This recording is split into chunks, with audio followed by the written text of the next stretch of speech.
Hello everyone, I am काजल तोमर और आज मैं आपको 7th क्लास की हिस्ट्री का चैप्टर नंबर 1 पढ़ाने वाली हूँ, जिसका नाम है हजारों वर्षों के दौरान हुए परिवर्तन एवं पड़ताल।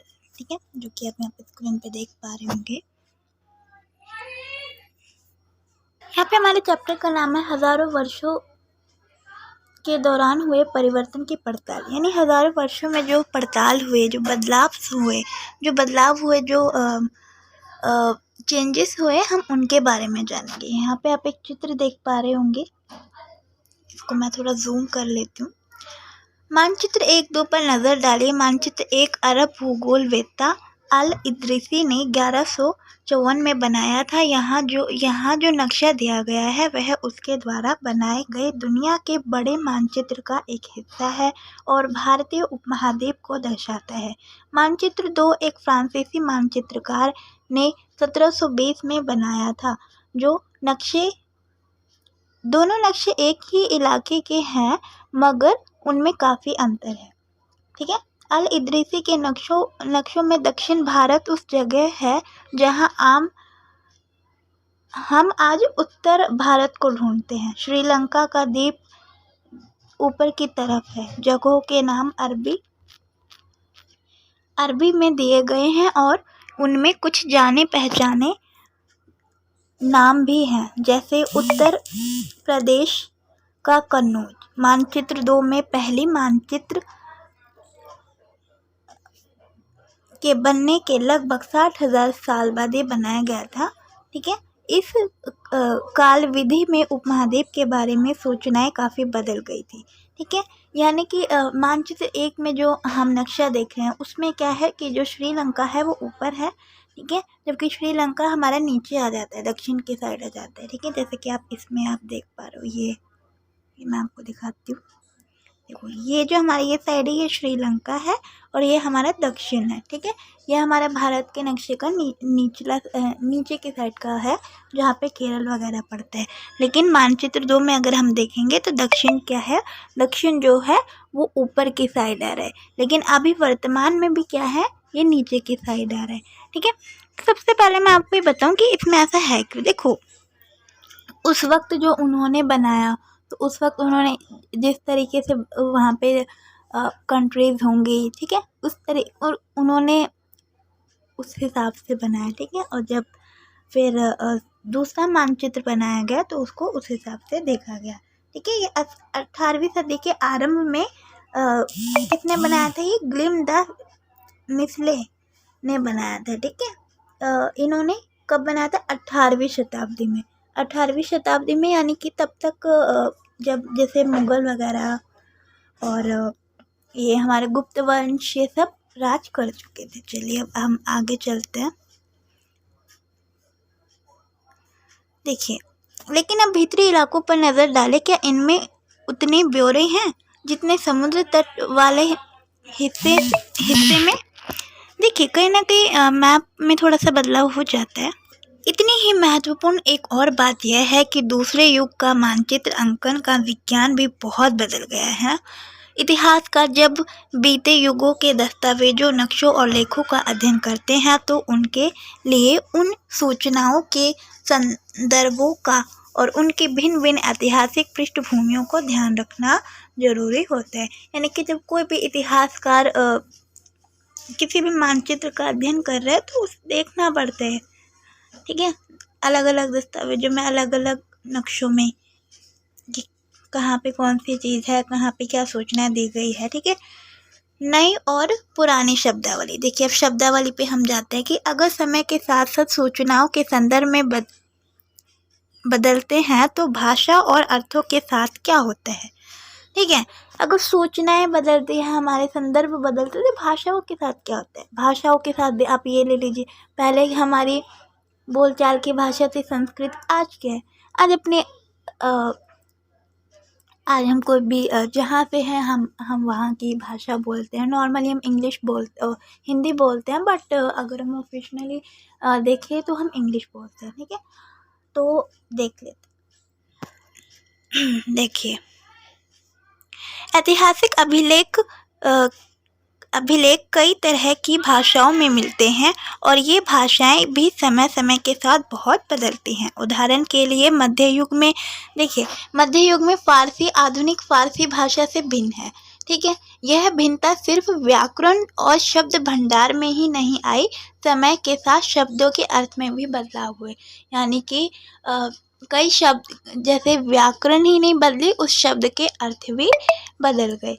ठीक है, यानी कि अगर किसी एक शब्द को कुछ कहा, जैसे किसी एक शब्द का अर्थ अब दूसरे अर्थ में लिया जाने लगा। उदाहरण के लिए, ये बहुत अच्छा उदाहरण है, हिंदुस्तान शब्द को ही हम ले लेते हैं। ठीक है, आप देखिए आज हम क्या हिंदुस्तान शब्द का प्रयोग किस लिए करते हैं कि हमारा देश है, राज्य है, राष्ट्र है। ठीक है, जहाँ हम रहते हैं, जहाँ, है ना, तो ये एक आज ये राष्ट्र के रूप में उभरा है हिंदुस्तान, जिसे हम भारत कहते हैं, इंडिया कहते हैं। लेकिन 13वीं सदी में इसका अलग ही इस हिंदुस्तान शब्द का अलग उपयोग था। ठीक है, 13वीं सदी में जब फारसी के इतिहासकार मिनहाज ए सिराज ने हिंदुस्तान शब्द का प्रयोग किया था, तो उसका आशय पंजाब, हरियाणा, गंगा यमुना के बीच स्थित इलाके से था। ठीक है, इसने क्या बोला कि पहले जब 13वीं शताब्दी में जब मिनहाज सिराज ने हिंदुस्तान शब्द का प्रयोग किया, तो उन्होंने किन किन भागों को हिंदुस्तान कहा कि जो पंजाब, हरियाणा और गंगा यमुना के बीच के जो स्थित क्षेत्र होंगे, हम उनको हिंदुस्तान कहेंगे। ठीक है, तो यानी कि आप समझ सकते हैं कि भारत का वो पूरा मैप नहीं ले रहे हैं। जैसे मैं आपको इंडिया का मैप है, ठीक है, आई थिंक आपका गंगा यमुना इस साइड पड़ते हैं ना, तो मतलब इतने हिस्से को उन्होंने पंजाब, हरियाणा के, मान लीजिए इतने ही हिस्से को क्या कहा, हिंदुस्तान का, इतने ही हिस्से को। लेकिन आज क्या है, आज हम इस पूरे भारत को हम क्या कहते हैं, हिंदुस्तान, इंडिया कहते हैं। आई थिंक आपको मेरी बात समझ में आ गई होगी। चलिए, उसने इस शब्द का राजनीतिक अर्थ में उन इलाकों के लिए इस्तेमाल किया। देखिए, यहाँ तक आपको समझ में आया कि मिनहाज ए सिराज ने हिंदुस्तानी शब्द का प्रयोग किया। ठीक है, कहाँ, गंगा यमुना के बीच के जो स्थित इलाके थे उनके लिए। उसने इस शब्द का प्रयोग राजनीतिक अर्थ में उन इलाकों के लिए इस्तेमाल किया जो दिल्ली के सुल्तान के अधिकार क्षेत्र में आते थे। अब देखिए, राजनीतिक रूप में उसने इस शब्द का अर्थ निकाला कि हिंदुस्तान हम किसे कहेंगे, इन क्षेत्रों को कहेंगे जहाँ पे सुल्तानों का वो था, अधिकार था, तो उसे हम हिंदुस्तान कहेंगे। लेकिन आज इसका मतलब कुछ और है, तो आई थिंक आपको समझ में आ गया होगा। लेकिन आज इसका अर्थ अलग है, पहले 13वीं शताब्दी में इसका अर्थ अलग था। तो आप बता सकते हैं कि 13वीं शताब्दी में हिंदुस्तान शब्द का अर्थ क्या था। ठीक है,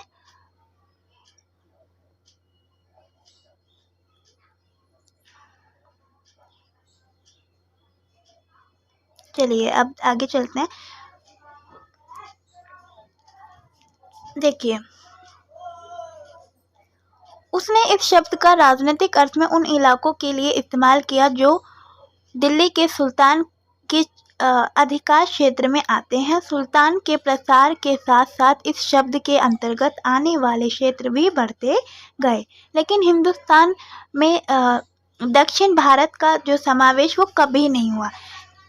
इससे इसका क्या मतलब है कि दक्षिण भारत जो था, हमारा केरल की साइड, तमिलनाडु, ये सब जो है, श्रीलंका की साइड वाला जो हिस्सा है, वो कभी भी हिंदुस्तान शब्द में 13वीं शताब्दी में आया ही नहीं। ठीक है, यानी कि दक्षिण की साइड को लिया ही नहीं गया। ठीक है, चलिए अब आगे चलते हैं। इसके विपरीत 16वीं सदी के आरंभ में बाबर ने हिंदुस्तान शब्द का प्रयोग उस उपमहाद्वीप के लिए भूगोल किया। देखो किस लिए किया,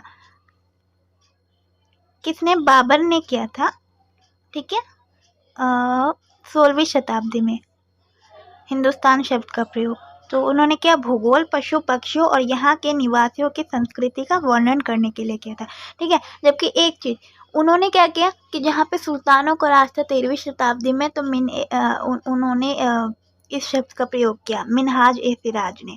ठीक है, मिनहाज ए सिराज ने मिन्हाज ए सिराज ने हिंदुस्तान शब्द का प्रयोग किया वहाँ पे जहाँ पे सुल्तानों का अधिकार था, ठीक है। लेकिन फिर बाबर आया, ठीक है।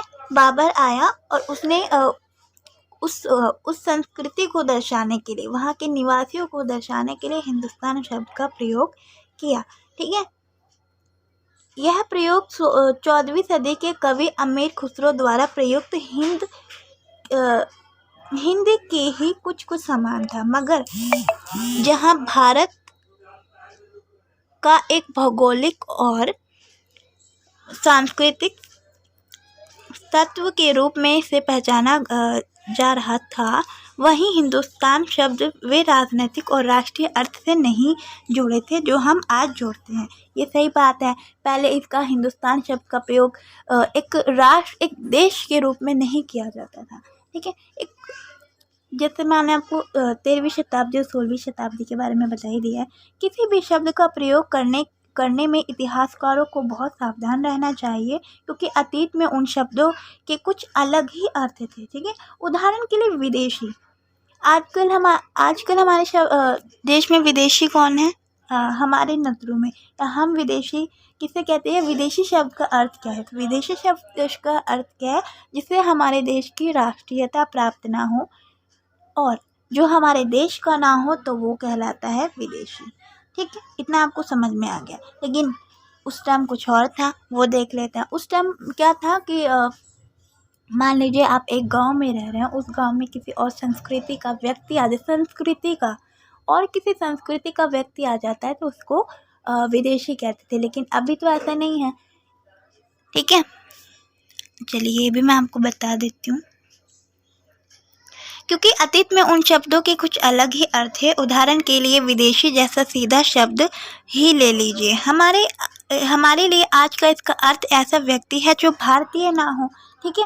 मध्य युग में मानो किसी गांव में आने वाला कोई भी अनजान व्यक्ति, ठीक है, जो भी अनजान व्यक्ति हो, ठीक है, उसकी संस्कृति या समाज उनसे ना मिलता हो, अलग हो, तो वो विदेशी कहलाता था। इतना समझ में आ गया कि विदेशी कौन कहलाता था? कि जो व्यक्ति अनजान होते हैं और जो उनकी संस्कृतियों से नहीं मिलते, तो वो विदेशी कहलाते थे। इसीलिए नगरवासी के लिए वनवासी विदेशी होता था, ठीक है। जो वनवासी है वो विदेशी होता था नगरवासियों के लिए। किंतु एक ही गांव में रहने वाले दो किसान अलग अलग धार्मिक व जातिक परंपराओं से जुड़े होने पर भी वो एक दूसरे के लिए विदेशी नहीं होते थे, ठीक है। अलग अलग संस्कृति है, दो किसान रहते हैं लेकिन वो एक दूसरे के लिए विदेशी नहीं थे। लेकिन अगर कोई वनवासी है, कोई तो इस टाइप से जो कोई अनजान व्यक्ति है, ठीक है, कोई दिल्ली से गांव चला जाए तो उन्हें विदेशी कह सकते हैं। देखो चलिए, इतिहास और उनके स्रोत। अब इतिहास और उनके स्रोत देख लेते हैं कि उनमें क्या क्या, कौन कौन से अभिलेख थे, क्या था, कैसे रहा, ठीक है। इतिहासकार किसी युग का अध्ययन करते हैं और उनकी खोज की प्रकृति क्या है इसे देखते हैं। वे अलग अलग तरह के स्रोतों का सहारा लेते हैं। उदाहरण के लिए पिछले साल आपने गुप्त शासकों और हर्षवर्धन के बारे में पढ़ा था। यह पुस्तक हम मोटे तौर पर 700 से 1700 ईस्वी के लगभग 1000 वर्षों के बारे में पढ़ेंगे, ठीक है। 700 ईस्वी से 1750 ईस्वी तक का हम इसमें काल पढ़ने वाले हैं। इतिहास और स्रोत, इतिहासकार और उनके स्रोत, ठीक है। इतिहासकार और उनके स्रोत के बारे में हम देखेंगे। इतिहासकार किस युग का अध्ययन करते हैं और उनकी खोज की प्रकृति क्या है इसे देखते हुए अलग अलग तरह के स्रोतों का सहारा लेते हैं। उदाहरण के लिए पिछले साल आपने गुप्त शासकों और हर्षवर्धन के बारे में पढ़ा था 6th क्लास में, ठीक है। इस पुस्तक में हम मोटे तौर पर 700 से 1750 ईस्वी तक लगभग हजारों वर्षों के बारे में हम इसमें पढ़ेंगे, ठीक है। इसमें वो क्या करेंगे, इतिहास का किस युग का अध्ययन करते हैं उसकी प्रकृति के लिए उन्हें अलग अलग तरह के स्रोतों का वर्णन देखना पड़ता है, उसे खंगालना पड़ता है। इस काल में अध्ययन के लिए इतिहासकार जिन स्रोतों का प्रयोग करते हैं उनमें आपको बहुत सी बातें ऐसी मिलती हैं जो पिछले युग से वैसी ही चली आ रही हैं, यानी कि जो पिछला चल रहा था वो अभी भी चलता आ रहा है, ठीक है। और ये सब जानकारी हमें कहाँ से प्राप्त होती है? स्रोतों से। स्रोत क्या है? जो अभिलेख हैं, ठीक है, सिक्के हैं, हमारे भवन हैं। इतिहासकार इस काल के बारे में सूचना इकट्ठा करने के लिए अभी भी सिक्कों, शिलालेखों, स्थापत्य जो भवन निर्माण की कला होती है, ठीक है, तथा लिखित सामग्री पर निर्भर करते हैं, ठीक है। पर कुछ बातें पहले से काफ़ी भिन्न है, ठीक है। अभी कुछ था, पहले कुछ था, अब कुछ है, ठीक है। इस युग में प्रामाणिक लिखित सामग्री की संख्या और विविधता आश्चर्यजनक रूप से बढ़ गई है। इसके आगे इतिहासकार सूचनाओं के दूसरे प्रकार के स्रोतों का इस्तेमाल धीरे धीरे कम करने लगे। इस समय के दौरान कागज क्रमशः सस्ता होता गया। सस्ता क्यों? कि लिखने के लिए, ठीक है, होता गया और बड़े पैमाने पर उपलब्ध भी था, ठीक है। लोग धर्म ग्रंथ लिखते थे, शासकों का वृत्तांत लिखते थे, संतों के लेखन तथा उपदेशों, अर्जियों, अदालतों के दस्तावेजों, हिसाब तथा करों के खाते आदि लिखने के लिए कागजों का उपयोग करते थे। धनी व्यक्ति शासन, धन, मठ, मंदिर, पांडुलिपियां एकत्रित करते थे, जो धनी व्यक्ति होते थे, ठीक है। इन पांडुलिपियों को पुस्तकालयों तथा अभिलेखागारों में रखा जाता था। इन पांडुलिपियों तथा दस्तावेजों से इतिहासकार को बहुत सारी विस्तृत जानकारी मिलती है, मगर साथ ही उनके उपयोग बहुत कठिन हो जाते हैं, ठीक है। उपयोग कोई टूट गई है, किसी की कोई आधी टूट गई है, किसी का एक पेज हो गया, या फिर किसी की भाषा समझ में ना आना, इस टाइप की काफ़ी परेशानियाँ होती हैं, ठीक है। उन दिनों छापी खाने तो थे नहीं, इसलिए लिपिक नकलविद हाथ से ही पांडुलिपियों को प्राकृतिक बनाते थे, हाथों से लिखते थे, ठीक है। पांडुलिपियाँ ताड़पत्र की छाल से बनाया करते थे, ठीक है। ये हमने 6th क्लास में पढ़ा है। अगर आपने कभी किसी मित्र के गृह कार्य की नकल उतारी है तो आप जानते होंगे कि यह काम आसान तो नहीं है ना। कभी कभी आपको अपने मित्र की लिखावट समझ में ही नहीं आती होगी और आपको मजबूर होकर अंदाज़ा ही लगाना पड़ता होगा कि क्या लिखा गया है। हाँ, ये तो हमें समझ में आएगा कि हमें अंदाज़ा लगाना पड़ता है कि क्या लिखा है और क्या नहीं लिखा है। चलिए, ठीक है। महत्वपूर्ण अंतर आ जाते होंगे। पांडुलिपियों की प्रतिलिपि बनाने में भी कुछ यही होता है, ठीक है। कई चीज़ें उन्होंने क्या लिखे समझ नहीं आता। प्रतिलिपियाँ बनाते हुए लिपिक छोटे मोटे फेर बदलते हैं, ठीक है। कहीं कोई शब्द, कहीं कोई वाक्य, सदी दर सदी प्रतिलिपियों की भी प्रतिलिपियाँ बनती हैं, ठीक है। एक बनी, फिर उसकी कॉपी बनेगी, फिर उसकी कॉपी बनेगी, इस टाइप से। अंततः एक ही मूल ग्रंथ की भिन्न भिन्न पांडुलिपियाँ एक दूसरे से बहुत ही अलग हो गई हैं।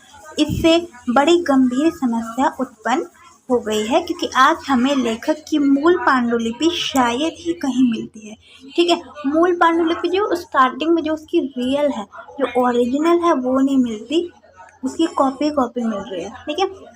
हमें बाद में लिपिकों द्वारा बनाई गई पांडुलिपियों पर ही पूरी तरह निर्भर रहना पड़ता है। इसलिए इस बात का अंदाज़ा लगाने के लिए मूलतः लेखक ने क्या लिखा था, इतिहासकारों को एक ही ग्रंथ की भिन्न पांडुलिपियों का अध्ययन करना पड़ता है, ठीक है। कई बार लेखक स्वयं भी समय समय पर अपने मूल वृत्तांत में संशोधन करते थे। 14वीं शताब्दी के इतिहासकार जियाउद्दीन बर्नी ने अपना वृत्तांत 1356 में और दूसरी बार 2 वर्ष बाद लिखा, ठीक है।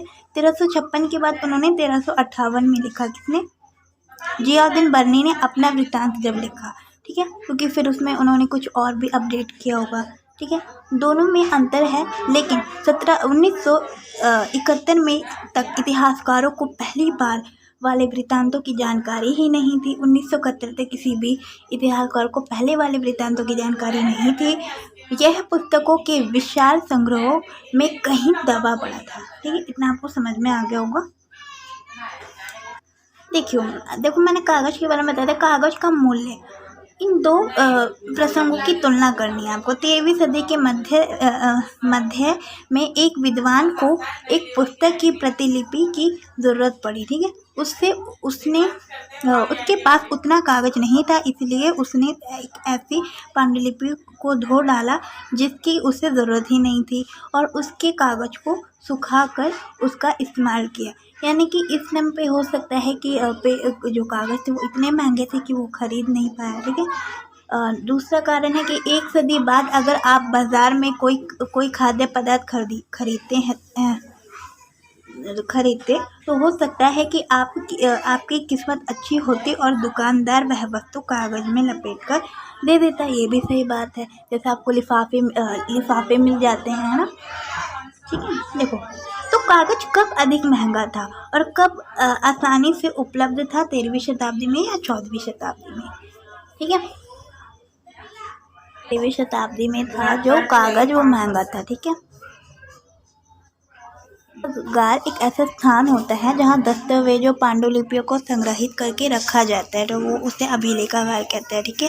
सभी राष्ट्रीय और राज्य सरकारों के अभिलेखागार होते हैं जहाँ वे अपने तमाम पुराने सरकारी अभिलेख और लेन देन के ब्यौरे का रिकॉर्ड रखते हैं। इतना आपको समझ में आ गया। ये चित्र दे रखा है, चित्र एक, वह एक लघु चित्र की प्रतिकृति है जिसमें लिपिक किसी पांडुलिपि की नकल कर रहे हैं। ठीक है। एक पांडुलिपि रखी है जिसकी नकल ये कर रहे हैं। ठीक है। इतना आपको समझ में आ गया होगा। चित्र 2 में जैसे ये एक लिखावट है, तो लिखावट के भिन्न प्रकार की शैलियों के कारण फारसी और अरबी पढ़ने में कठिनाई हो सकती है। नस्लिक लिपि और वर्ण में जोड़कर धारा प्रवाह रूप से लिखे जाते हैं। फारसी अरबी जानकारी के लिए इस लिपि को पढ़ना आसान होता है। शीर्षक लिपि अधिक सघन और संक्षिप्त और कठिन है। देखिए, नए सामाजिक और राजनीतिक समूह, ये हेडिंग जो ऊपर है इसमें हम देखेंगे कि कौन कौन से समूह बने। ठीक है। कौन कौन से राजनीतिक समूह आए, ठीक है, कौन कौन सी चीज़ें यहाँ पे आई, ये सब हम यहाँ पे देखेंगे। सन 700 से 1750 के बीच 1000 वर्षों का अध्ययन इतिहासकारों के आगे भारी चुनौती रखता है, मुख्य रूप से इसीलिए कि इस पूरे काल में बड़े पैमाने पर और अनेक तरह के परिवर्तन हुए। इस काल में अलग अलग समय पर नई प्रौद्योगिकी के दर्शन होते हैं। ठीक है। जैसे सिंचाई की रहट, कटाई के लिए चरखे, युद्ध के लिए आग्नेयास्त्र इस्तेमाल किए जाते थे। ठीक है। इस उपमहाद्वीप में नई तरह के खान पान आया। ठीक है। यहाँ पे कई सारी चीज़ें आई, आलू आए, मक्का आया, मिर्च आए, कॉफ़ी। ध्यान रहे कि यह तमाम परिवर्तन नई प्रौद्योगिकी और फसलें उन लोगों के साथ आए जो नए विचार लेकर आए। ठीक है। परिणाम स्वरूप यह काल अधिक राजनीतिक और सामाजिक और सांस्कृतिक परिवर्तनों का भी काल था। ठीक है। यहाँ पे आर्थिक परिवर्तन हुए, राजनीतिक और साथ साथ धार्मिक परिवर्तन यानी सांस्कृतिक परिवर्तन भी बदले। जैसे कि जैसे एक उदाहरण, पहले हम धोती पहना करते थे। ठीक है। या फिर साड़ी वगैरह इस टाइप से जो होता है, लेकिन आजकल हम जीन्स पहनते हैं। ये अमेरिका में जैसे जीन्स पहनते हैं, तो हमने दूसरे देश की संस्कृति को अपने में डेवलप किया। पहले हम हिंदी बोला करते थे, शुद्ध हिंदी बोलते थे, संस्कृत बोलते थे, लेकिन आज हम आम बोलचाल की भाषा में कोशिश करते हैं कि हम इंग्लिश का प्रयोग करें। ठीक है। आजकल बच्चे इंग्लिश मीडियम में पढ़ते हैं, तो यही सब है। ये संस्कृति जिसे हम कहते हैं कि किसी और की संस्कृति को हम अपना रहे हैं। परिणाम स्वरूप यह काल आर्थिक, सामाजिक, सांस्कृतिक परिवर्तनों का भी काल रहा है। ठीक है। अध्याय 5 में आप इनके बारे में पढ़ेंगे। इस युग में लोगों की गतिशीलता क्या थी? वो एक स्थान से दूसरे स्थान पर आना जाना भी बहुत बढ़ गया। ठीक है। क्यों? क्योंकि यहाँ पे यहाँ पे कुछ परिवहनों का निर्माण होने लगा। ठीक है। अवसर की तलाश में लोग झुंड दूर दूर की यात्रा करने लगे थे। झुंड में जाते थे, दूर दूर की यात्रा करते थे। ठीक है। उपमहाद्वीप में अपार संपदा, अपना भाग्य गढ़ने के लिए अपार संभावनाएं मौजूद थी। इस काल में जिन समुदायों का महत्व बढ़ा, उनमें से एक समुदाय था राजपूत। ठीक है, राजपूत जिसका नाम राजपुत्र अर्थात राजा का पुत्र से निकला है। आठवीं से चौदहवीं सदी के बीच यह नाम आमतौर पर योद्धाओं के समूह के लिए प्रयुक्त होता था। ठीक है, पहले ही 8वीं से 14वीं शताब्दी तक राजपूत कौन थे? जो योद्धा हुआ करते थे, जो क्षत्रिय वर्ण का होने का दावा करते थे कि हम क्षत्रिय हैं। ठीक है, राजपूत शब्द के अंतर्गत केवल राजा और सामंत वर्ग ही नहीं बल्कि सेनापति और सैनिक भी आते थे। ठीक है, राजपूत में कौन कौन? राजा, सेनापति, राजा का पुत्र, ये सभी आते हैं। ठीक है, आते थे, जो पूरे उपमहाद्वीप में अलग अलग शासकों की सेनाओं में सेवारत थे। कवि और चारण राजपूतों की आचार संहिता, प्रबल पराक्रम और स्वामी भक्ति की गुणगान करते थे। इस युग में राजनीतिक दृष्टि से महत्व हासिल करने के अवसरों का लाभ, ठीक है, मराठा, सिख, जाट, अहोम, कास्य, ठीक है, इन सब जैसे आदि समुदायों का भी उदय हुआ यहाँ पे। ठीक है, प्रायवास क्या होता है? इसका तात्पर्य किसी भी क्षेत्र के पर्यावरण और वहाँ के रहने वाले सामाजिक और आर्थिक जीवन शैली से होता है। ओके, हैं? गतिशीलता उनके बड़े एक स्थान से दूसरे स्थान पे वो जाने लगे थे, और राजपूत 8वीं से 14वीं शताब्दी में राजपूत समुदाय का उदय हुआ था। ठीक है, देखो, आचार संहिता, प्रबल पराक्रम और स्वामी भक्ति का गुणगान करते थे। कौन? राजपूत। ठीक है, इस युग की राजनीतिक दृष्टि से महत्व हासिल करने के अवसरों का लाभ मराठा, सिख, जाट, अहोम और काश्यप। ठीक है, इस युग की जो राजनीतिक दृष्टि से जो महत्व हासिल करने के जो अवसरों का लाभ था वो किन्हें मिला? मराठा, सिख, जाट, अहोम को मिला। ठीक है, और मुशियों के इन आदि समूह को ये सब मिला। ठीक है, इस पूरे काल के दौरान क्रमशः जंगलों की कटाई हो रही थी और खेती का इलाका बढ़ता जा रहा था। ठीक है, कुछ क्षेत्रों में यह परिवर्तन अन्य क्षेत्रों की अपेक्षा अधिक तेजी से और पूरे तौर पर हुआ। प्रायवस में परिवर्तन के कारण कई वनवासियों को मजबूर होकर अपना स्थान छोड़ना पड़ा। प्रायवास बता दिया, पर्यावरण में जब परिवर्तन हुआ तो लोगों को अपना जहाँ वो रह रहे थे उस स्थान को छोड़ के कहीं और जाना पड़ा। ठीक है, कृषि के लिए नए समूह, क्षेत्रीय बाजार, ठीक है, मुखिया पुजारियों, मठों और मंदिर से प्रभावित होने लगे थे। ठीक है, वे बड़े और जटिल समाजों के अंग बन गए थे। ठीक है, उन्हें कर चुकाने पड़ते थे, उनको किसानों को और स्थानीय मालिक वर्ग की बेगार करनी पड़ती थी। परिणाम स्वरूप किसानों के बीच आर्थिक और सामाजिक अंतर उभरने लगे। ओके, ज़्यादा उपजाऊ जमीन होती थी, कुछ लोग मवेशी भी पालते थे और कुछ लोग खेती से खाली समय से दस्तकारी आदि कुछ काम कर लेते थे। जैसे समाज में अंतर पड़ने लगे, लोग जाति और उपजातियों में बटे जाने लगे और उनकी पृष्ठभूमि, व्यवसाय के आधार पर उन्हें समाज में ऊंचा और नीचा दर्जा दिया जाने लगा। जैसे ब्राह्मण, वैश्य, क्षत्रिय, शूद्र, ये 4 जातियाँ थी। ठीक है, ये दर्जे स्थायी नहीं थे। ठीक है, ये स्थायी नहीं थे। किसी भी जाति विशेष के सदस्यों के हाथों की कितनी सत्ता, प्रभाव और संसाधनों पर नियंत्रण करते हैं। ठीक है, जिसके पास जितना संसाधन होगा वो उतना बड़ा होगा, इतना समझ में आ गया होगा। ओके, ठीक है, इतना समझ में आ गया। जैसे जैसे समाज में अंतर बढ़ने लगा, लोग जाति उपजातियों में बढ़ने लगे थे। ठीक है, ये दर्जे स्थायी नहीं थे, ऊंचा और नीचा दर्जा दिया जाने लगा। ठीक है, ये दर्जे कहते थे कि जिसके पास ज़्यादा संसाधन होगा वो ऊंचा, जिसके पास कम होगा वो नीचा। ठीक है, अब यानी कि हम कहते हैं अमीरी गरीबी का सिस्टम थोड़ा सा। अपने सदस्यों के व्यवहार का नियंत्रण करने के लिए जातियां स्वयं अपने अपने नियम बनाती। ठीक है, अपने समुदाय का उन्हें नियंत्रण करना होता था, तो इसके लिए वो अपनी एक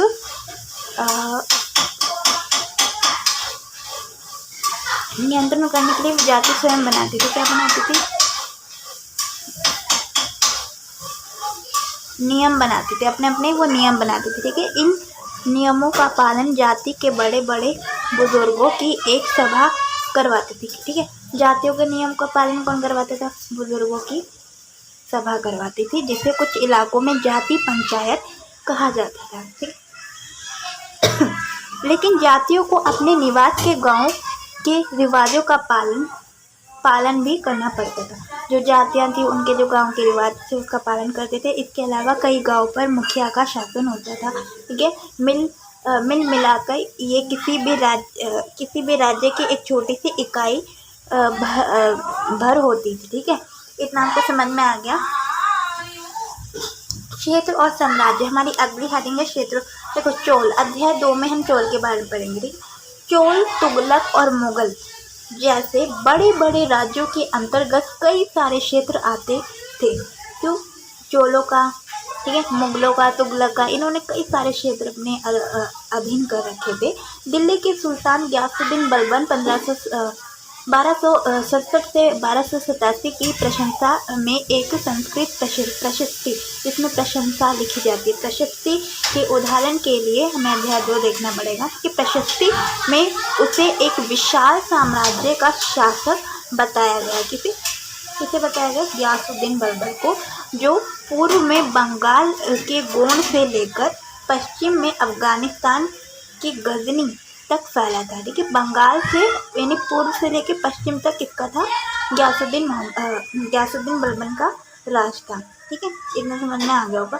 और जिसमें संपूर्ण दक्षिण भारत, जिसमें पूरा जो संपूर्ण दक्षिण भारत है वो भी आ जाता था। ठीक है, पूर्व पश्चिम का और दक्षिण का पूरा इलाका, तो ये तो बात है। ठीक है, भारत के निवासियों को द्रविड़ भी कहा जाता है। ठीक है, गोंड, आंध्र, केरल, कर्नाटक के गजनी तक फैला हुआ था और इसमें संपूर्ण दक्षिण भारत द्रविड़ भी आ जाता था। गोंड, आंध्र, केरल, कर्नाटक, महाराष्ट्र, गुजरात आदि भिन्न भिन्न क्षेत्रों के लोग सेना के आगे पलायन कर जाते थे। इतिहासकार विजय अभियान इन दावों को अतिशयोक्ति मानते थे। साथ ही वे समझने की कोशिश भी करते रहते थे कि शासक लोग उस महाद्वीप के भिन्न भिन्न भागों में अपने अधिकार का उल्लेख क्यों करते हैं, क्या कारण है कि वो इस क्षेत्र में अपने उसका उल्लेख करते हैं, अपने शासन का। ठीक है, सन 1700 से सन 700 तक कई क्षेत्रों में अपने अपने भौगोलिक आयाम तय हो चुके थे और उनको अपनी भाषा, संस्कृति, विशेषता स्पष्ट हो गई थी। ठीक है, आपको इनके बारे में और अधिक जानकारी मिलेगी अध्याय 9 में। ये क्षेत्र निवेश शासक राजवंशों से भी जोड़े गए थे। इन राज्यों के बीच काफ़ी टकरावटें थी। राजवंश अनेक क्षेत्रों में फैलाव एक विशाल साम्राज्य भी खड़ा कर लेते थे। ठीक है, ये सभी साम्राज्य समान रूप से स्थिर या सफल नहीं हो पाते थे। उदाहरण के लिए अध्याय 3 और 4 में हम पढ़ेंगे। ठीक है, ये खिलजी और मुगल वंश के शासन में कितनी अवधि तक चले, बहुत कम अवधि तक ये लोग चले थे। 18वीं सदी के मुगल वंश पतन के ढलान पर था। फलस्वरूप क्षेत्रीय राज्य फिर से उभरने लगे, लेकिन वर्षों से जो सर्वक्षेत्र पर कई छोटे बड़े राज्यों का शासन चल रहा था, उन राज्यों को बहुत सी बातें एक उपमहाद्वीप के अधिकतर भाग में फैले इन क्षेत्रों की विरासत में मिली थी। ठीक है, इतना समझ में आ गया। तब इस तथ्य का पता हमें उन परंपराओं से लगता है जो इन क्षेत्रों में उभरी। इन परंपराओं में कुछ एक दूसरे से भिन्न और कुछ एक दूसरे के समान थी। ऐसी परंपराएं हमें प्रशासन, अर्थव्यवस्था के प्रबंधन, उच्च सांस्कृतिक भाषा के संदर्भ में मिलती है। सन 700 से और 1750 के बीच के हजारों वर्षों के परिवर्तन हुए थे। ठीक है, एक दूसरे से कट अलग अलग नहीं बनती थी। हालांकि उनके चरित्र की अपनाई गई उनके अपनी अलग अलग विशेषता थी, लेकिन एक दूसरे को देखकर ही वो बनते थे। मगर समन्वय की सर्वक्षेत्रीय ताकतों पर प्रभाव उन पर पड़ा था। इतना आपको समझ में आ गया होगा।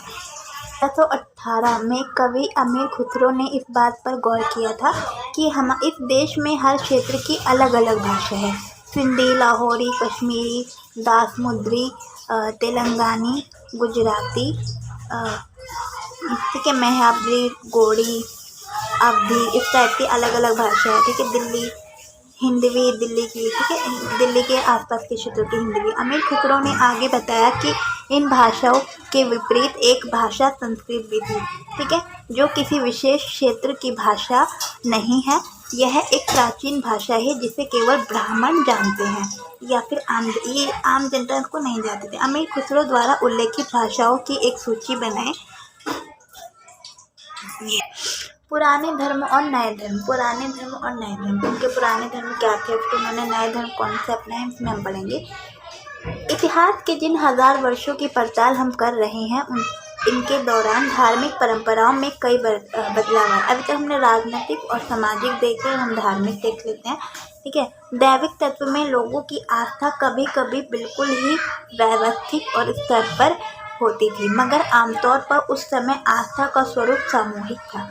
सामूहिक से क्या मतलब है, समूह में था। ठीक है, किसी भी दैनिक तत्व की सामूहिक आस्था यानी धर्म प्रायः स्थानीय समुदायता के सामाजिक और आर्थिक संगठन से संबंधित होती थी। ठीक है, इसमें आस्था भी होती थी और मतलब सामाजिक अर्थव्यवस्था से रिलेटेड।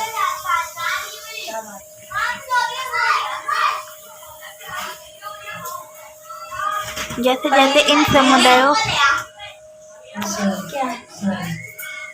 जैसे प्राय स्थानीय समुदायों के सामाजिक और आर्थिक संगठन से संबंधित होती थी। जैसे जैसे समुदाय का सामाजिक संसार बदलता गया वैसे इनकी आस्थाओं में भी परिवर्तन आते गए। ठीक है, आज हम जिसे हिंदू धर्म कहते हैं उसमें भी इसी युग के महत्व में बदलाव आए। इन परिवर्तनों में कुछ नए देवी देवताओं की पूजा होने लगी थी। ठीक है, इनमें देवताओं का महत्व बढ़ने लगा था। लोगों ने इस्लाम धर्म को अपनाया था, ये भी आप पढ़ोगे। कई सारे धर्म लोगों ने अपना लिए थे। जैसे कि ऋग्वेद में आपने पढ़ा था कि इंद्र, अग्नि, सोम की पूजा की जाती थी। उसके बाद आगे कई और देवता आए थे। तो हम कह सकते हैं कि यहाँ पे धार्मिक बदलाव, यहाँ पे मैं क्या कहना चाह रही हूँ समझ में आ गया होगा। ठीक है, सांस्कृतिक ग्रंथों के ज्ञान के कारण समाज में ब्राह्मणों का बड़ा आदर होता था। ठीक है, इनके संरक्षक थे नए नए शासक जो स्वयं की प्रतिष्ठा की चाह में थे। ठीक है, इन संरक्षकों का समर्थन होने के कारण समाज में इनका दबदबा भी बढ़ गया था। ठीक है, ये हमें पता ही है कि ब्राह्मणों का दबदबा था और ये विष्णु जी के मुख से पैदा हुए थे, ऐसा माना जाता है। संरक्षक से अभिप्राय यह है कि कोई भी प्रभावशाली धनी व्यक्ति जो किसी कलाकार, शिल्पकार, विद्वान या अभिजात जैसे किसी भी अन्य व्यक्ति की मदद या सहारा दे, वो उसको संरक्षक कहेंगे। इस युग में एक महत्वपूर्ण परिवर्तन भक्ति की अवधारणा के रूप में आया। इसमें ईश्वर की कल्पना एक ऐसे प्रमेय इष्ट देवी देवता के रूप में की गई जिस तक पुजारियों की विशद कर्मकांड के बिना ही भक्त स्वयं पहुंच सके। ठीक है, पहले क्या होता था, उत्तर वैदिक काल में क्या था कि लोग यज्ञ करवाते थे। ठीक है, पुरोहितों का वर्चस्व ज़्यादा होने लगा था क्योंकि वो मानते थे कि उनकी जो प्रार्थना है वो केवल पुरोहित या पंडित ही ईश्वर तक पहुंचा सकते हैं ना। लेकिन अब ऐसा नहीं था।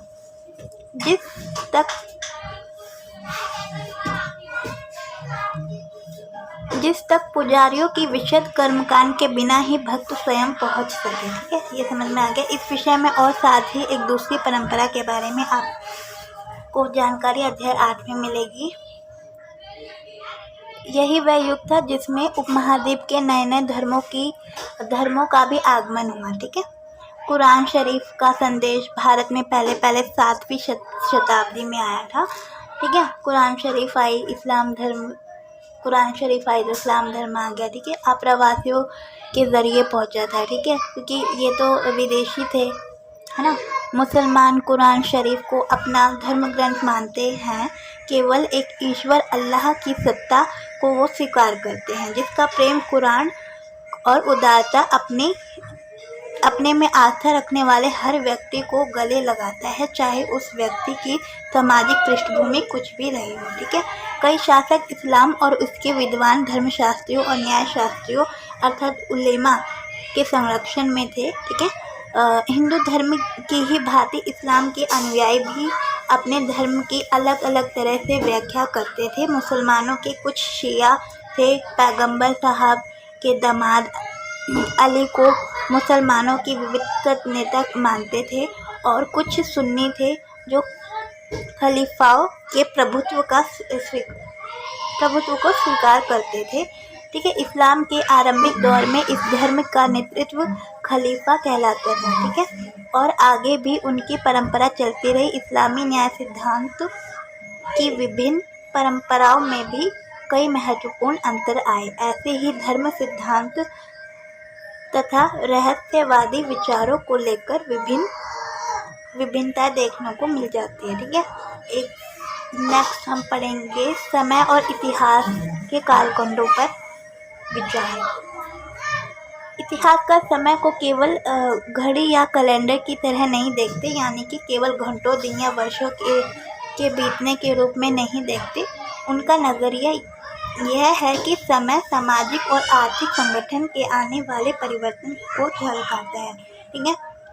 यह दिखलाता है कि विचारों और विश्वासों में कितना स्थायित्व रहा है और कितना परिवर्तन आया है। यदि अतीत को समान विशेषता रखने वाले कुछ बड़े बड़े हिस्सों, युगों या कालों में बांट दिया जाए तो समय का अध्ययन कुछ आसान हो सकता है। ठीक है। वैसे भी ये बात तुमको पता है कि हम इतिहास को पढ़ने के लिए उसे 3 भागों में बांटते हैं। ठीक है। और कोई भी जो भी घटना होती है उसका जैसे कोई भी घटना हो रही है तो उसका जो एक जुड़ाव होता है या एक जोड़ होता है, वो किसी मतलब एक समय, ठीक है, एक निश्चित समय और एक निश्चित डेट पे होता है। ठीक है। और किसी एक निश्चित कारण से होता है कि कोई भी घटना कभी भी जो घटित हो रही है उसका कोई ना कोई कारण जरूर होता है। ठीक है। इतना समझ में आ गया। अब आगे चलते हैं। उनका नज़रिया यह है कि समय आर्थिक और सामाजिक संगठनों में आने वाले परिवर्तनों को झलकाता है। यह दिखाता है कि विचारों और विश्वासों में कितना स्थायित्व रहा है और कितना परिवर्तन आया। यदि अतीत को समान विशेषता रखने वाले कुछ बड़े बड़े हिस्सों, युगों या कालों में बांट दिया जाए तो समय का अध्ययन थोड़ा आसान हो जाएगा। 19वीं सदी के मध्य में अंग्रेज इतिहासकारों ने भारत के इतिहास को 3 युगों में बांटा था, हिंदू, मुस्लिम और ब्रिटिश। ठीक है। इसके बारे में आगे पढ़ेंगे। हिंदू, मुस्लिम और ब्रिटिश, इसमें अंग्रेजों ने बांटा था। देखो, कोई भी जो अब ये एक हमें पता है ब्रिटिशर्स हमारे ये विदेशी थे। ठीक है। तो ये अपनी तारीफ करेंगे और हमारे यहाँ पे जहाँ पे ये अपनी हुकूमत चला रहे हैं उसका ये इसको ज़्यादा बढ़ावा नहीं देंगे। और जाहिर सी बात है ऐसा होता है, अगर हम अपने भारत के बारे में लिखने लगे तो हम अपने भारत की काफ़ी तारीफ करेंगे। एक बार इतना समझ में आ गया होगा। इन्होंने 3 खंडों में बांटा। विचार पर था कि शासक का धर्म एकमात्र महत्वपूर्ण ऐतिहासिक परिवर्तन होता है और अर्थव्यवस्था, समाज और संस्कृति की ओर कोई भी महत्वपूर्ण बदलाव नहीं होता। ठीक है। इस दृष्टिकोण से इस उपमहाद्वीप का अपार विविधता की अपेक्षा हो जाती थी। ठीक है। इस काल को विभाजन को आज बहुत कम इतिहासकार ही स्वीकार करते हैं। अधिकतर इतिहासकार आर्थिक सामाजिक कारकों के आधार पर ही अतीत के विभिन्न कालखंडों की विशेषता तय करते हैं। पिछले साल आपने जो इतिहास पढ़े थे उसमें प्राचीन समाजों के कई प्रकारों का समावेश था, जैसे शिकारी, संग्राहक, प्रारंभिक दौर के कृषि कर्मी, शहरों और गांव के निवासी और प्रारंभिक दौर में राज्य और साम्राज्य। ठीक है।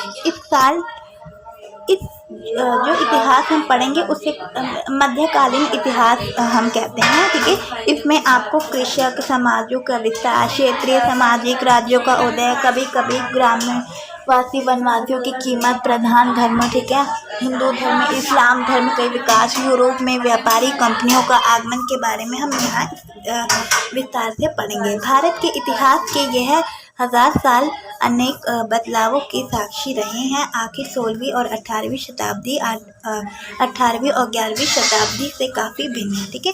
इसलिए इस सारे काल को एक ऐतिहासिक इकाई के रूप में देखने की में समस्या नहीं है। फिर मध्यकाल की तुलना प्रायः आधुनिक काल से की जाती है, ठीक है। आधुनिक काल के साथ उन्नति और बौद्धिक प्रगति का भाव जुड़ा है, ठीक है। इससे आशय निकलता है कि मध्यकालीन रूढ़िवादी और उस मैदान के कई परिवर्तन हुआ ही नहीं, लेकिन हम जानते हैं कि ऐसा नहीं था, ठीक है। इन 1000 वर्षों के दौरान उस उपमहाद्वीप के समाजों में प्रायः परिवर्तन आते रहे, जो कई क्षेत्रों की अर्थव्यवस्था को इतनी समृद्ध कई क्षेत्रों की अर्थव्यवस्था थी वो इतनी ज़्यादा समृद्ध हो गई थी कि उसने यूरोप की व्यापारी कंपनियों को भी आकर्षित करना आरंभ कर दिया था, ठीक है। हम जानते हैं कि भारत को सोने की चिड़िया का देश कहा जाता था। पुस्तक को पढ़ना समय आप परिवर्तन के चिन्हों तथा यहाँ सक्रिय ऐतिहासिक प्रक्रियाओं को ध्यान देते चले। इतना समझ में आया। और जब भी स्वयं संभव हो इस पुस्तक में आप जो पढ़ रहे हैं उसकी तुलना आप पिछले वर्षों से करें तो आपको सारी बातें क्लियर हो जाएंगी, ठीक है। यह देखें कि यहाँ क्या बदलाव है, वहाँ पे क्या था, और समाज अपने आसपास में दुनिया में नज़र डालकर देखें तो आपको सारी चीज़ें समझ में आ जाएगी, ठीक है। यहाँ पे जो हमारा है वो ख़त्म हो गया है। एक्सरसाइज कर लेते हैं। अतीत में विदेशी शब्द किसे माना जाता है? देखिए, विदेशी कौन होता था अतीत में? जो किसी उस संस्कृति का ना हो, ठीक है, तो वो विदेशी कहलाता था। नीचे दिए गए सही गलत करना है, ठीक है। सन 700 के बाद के काल में संभवतः अभिलेख नहीं मिलते हैं, तो ये गलत है मेरे हिसाब से। इस काल के दौरान मराठों ने अपने राजनीतिक महत्व की स्थापना की, ये सही है। कृषि केंद्रित व्यवसाय के विस्तार के साथ साथ कभी कभी वनवासी अपनी जमीन में भी उखाड़ सकते थे, तो ये गलत है, ठीक है। सुल्तान गयासुद्दीन बलबन असम, मणिपुर और कश्मीर का शासक था। असम, मणिपुर, कश्मीर, देखो ये गलत है बिकॉज इसका तो बहुत है। रिक्त स्थान बनना है। अभिलेखागारों में डैश रखा जाता था, तो क्या अभिलेख रखे जाते थे? डैश 14वीं सदी का इतिहास का है, तो ये सब आप देख लेना। Thank you for watching this video. और आपको मेरी वीडियो अच्छी लगे तो please like, comment and share करना ना भूलें। कमेंट में ज़रूर बताएं, कमेंट ज़रूर करें ताकि मैं अगली वीडियो डाल पाऊँ।